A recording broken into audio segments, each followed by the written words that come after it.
Hey guys, hope you are doing great and welcome to the video. Now it's finally Friday guys, so I'm really stoked about that. It's very hard for me to take time out on the weekdays guys because my work, which is officially 9 to 5, it does tend to stretch on until about 6 or 7 in the evenings, sometimes even later, so that just then makes it impossible for me to take time out and shoot videos. So Fridays are relatively bit more chill in the sense that I'm able to get done from work by 5 o'clock and then I literally have the rest of the day for myself. So that's going to be the plan going forwards, that I'm going to shoot my videos on Fridays, edit them on Saturdays, and then upload the video on YouTube by Sundays. So having said that guys, I thought of making this short video talking about what life is like living in the UK. Now that I've lived here for the last 2.5 years, I've had some of my own experiences that I would like to share with you guys. There are some facts and some misconceptions that I would like to talk about that people have about this country. So yeah, without any further waiting, let's get started. So the first thing that I want to talk about, and that's of course going to be the weather, because the English weather is very famous for being absolutely notorious and unpredictable.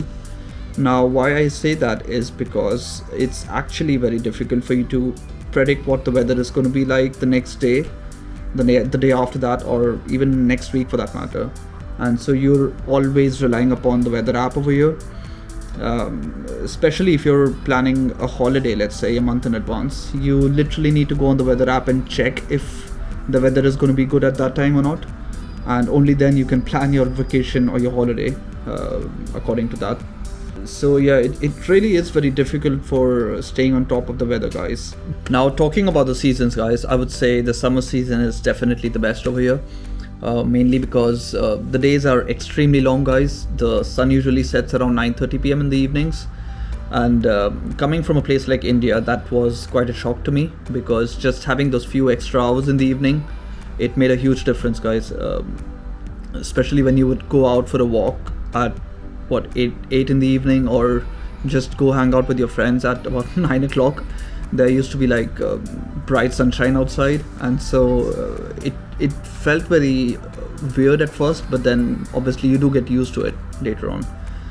So the summer season is the best guys, you're always looking forward to it. And on the contrary, I would say the winter is it's quite dull and a bit depressing sometimes, but you do you do get used to the cold guys. In the winters the temperatures do drop quite a lot, and sometimes it also does snow over here, so you do get used to that, the cold part of the winter. But getting used to having very short days, in the winters, the sun usually sets around, let's say, 3:30 in the afternoon, and so by 4 o'clock it's like pitch dark outside, and you literally feel like it's the end of the day or something like that, but it's just 4 in the afternoon. And so winters are quite depressing in that sense. But you just somehow need to get past it guys, because that on the other side the spring is coming, and then there's summer. So yeah. So it's the first week of March guys, and the time right now is 6:20 in the evening, and this is how the sky looks right now. The sun is already set, but it's starting to get dark now. So this is usually the time I take my time lapses. I've put a lot of time lapses in my videos, as you guys must have seen, and this is usually the time I like to film it, because the sky looks absolutely stunning. So on that note, I think it's time for another time lapse, isn't it?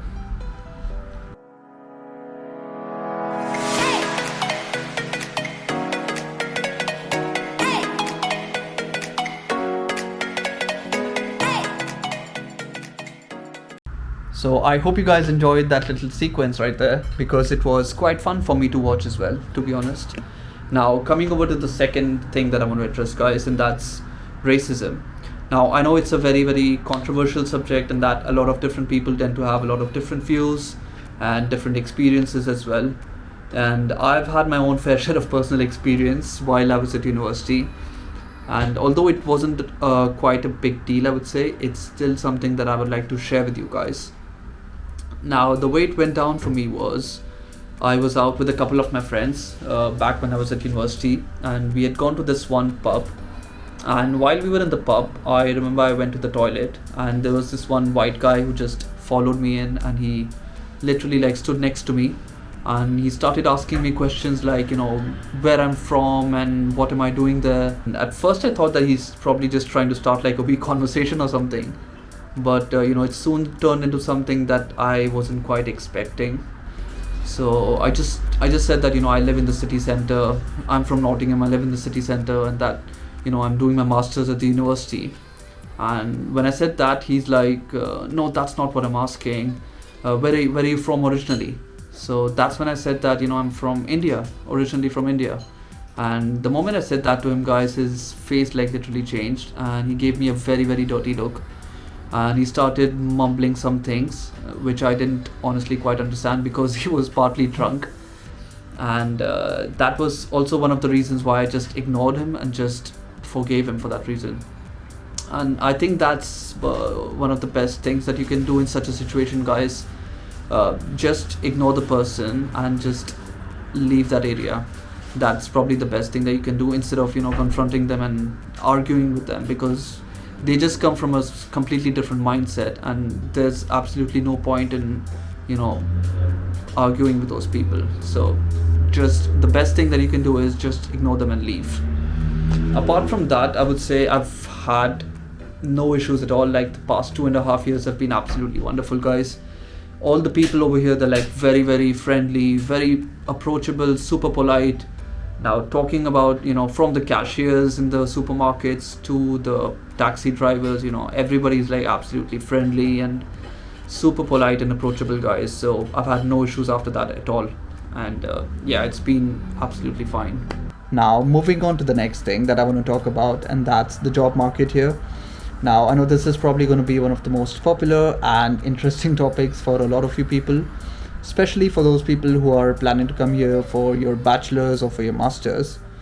And yeah, before I get started on this, guys, there's something I want to address, and this is something that's actually been bothering me for a very long time now.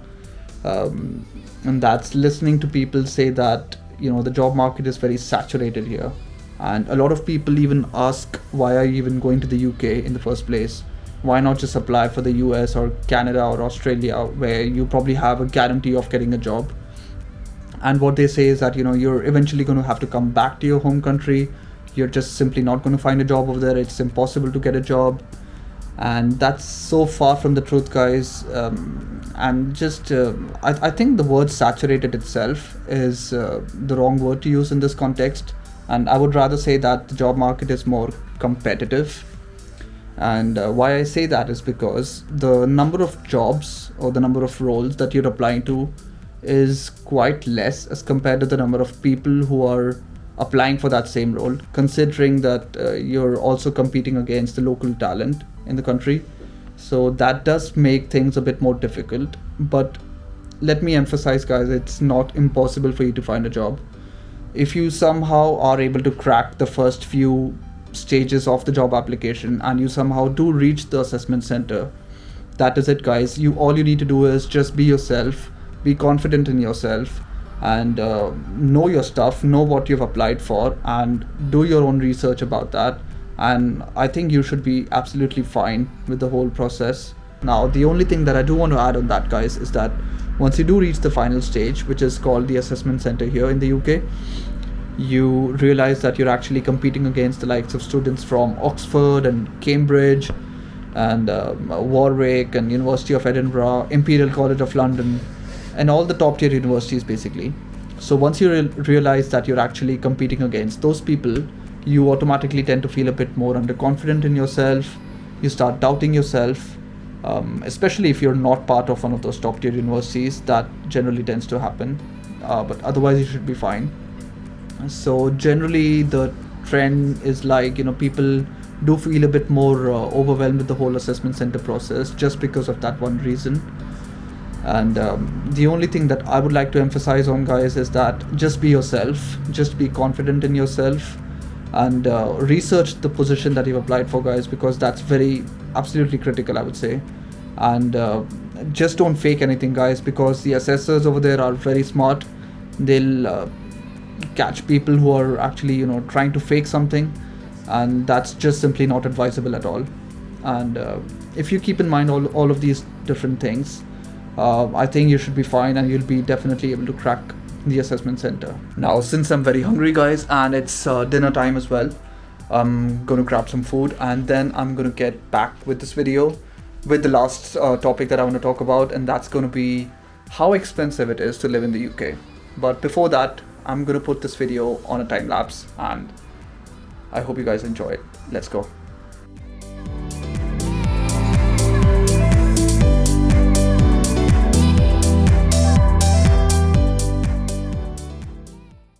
So just finished with the dinner, guys, and I'm already feeling so sleepy, but let's just wrap up the video with the fourth and the final thing that I want to talk about, and that's how expensive is it to live in the UK. So the answer to that question is it depends. It totally depends on your lifestyle, guys. Now there's people who tend to go out a lot for dinners and for drinks and for parties, and they obviously then end up spending a lot of money on that. And then there's the other kind who likes to spend their time indoors and not go out for drinks and not go out for partying and all that stuff, so they end up spending a lot less money. And then there's the third kind, which likes to do stuff in moderation, which is what you should be aiming for. And all you need to do is just keep a track of your expenses and your budget, and try not to go overboard that, because this is something that I've observed with a lot of international students who come here, especially in the initial few months. They just end up spending so much money on drinks and partying, and they soon realize that they've gone broke. So avoid that as much as possible.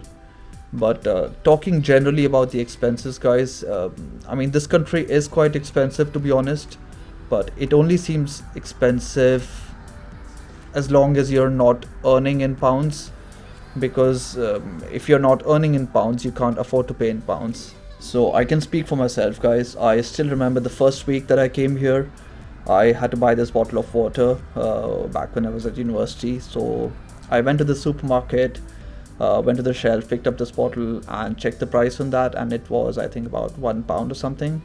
And the first thing that I did obviously was convert it in Indian rupees, and at that time I think it was about $100 or something. So I was like, I'm not paying $100 for that, and I literally kept the bottle back on the shelf and I just left from there. And that's something that a lot of people generally tend to do a lot, especially in the initial few weeks when they come here.